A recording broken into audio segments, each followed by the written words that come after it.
ပြောတဲ့21ယောက် Egypt ကနေနော် Egypt တွေ Libya မှာသူတို့သွားအလုပ်လုပ်ပြီးတော့ဖမ်းခံရတဲ့21ယောက်ထဲမှာထူးထူးခြားခြားတယောက်ပါနေတယ်အဲ့ဒီတယောက်ကအဲ့ဒီမှာလူမဲတယောက်ကျန်တဲ့လူတွေကြည့်တဲ့အခါမှာသူတို့ပုံစံလေးကနည်းနည်းဖြူတယ်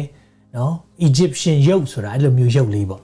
ဒါပေမဲ့လူမဲတယောက်ကလည်းပါတဲ့အခါမှာ तू ကဘာလုပ်လဲအဲ့နဲ့နောက်ပိုင်းကျမှသူ့နာမည်ကိုသိလာတယ်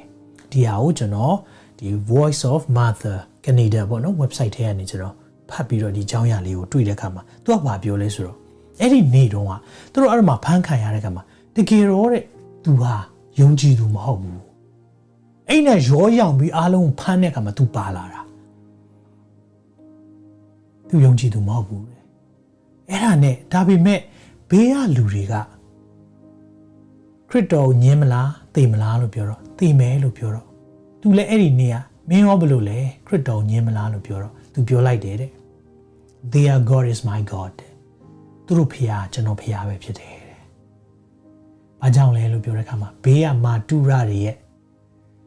သူတို့ရဲ့ဝန်ခံသွားတဲ့စကားသူတို့ရဲ့အသက်တာသူတို့ရဲ့ testimony တကယ်ကြီးမားတဲ့သက်သေကို तू အဲ့ဒီမှာပတ်ဝန်းကျင်မှာရလိုက်တဲ့နေရာမှာအဲ့ဒီနေ့မှာပဲ तू ဟာခရစ်တော်လက်ခံတာဒီအကြောင်းအရာကိုစဉ်းစားတဲ့အခါမှာသခင်ယေရှုရဲ့လက်ဝါးကားတိုင်းမှာ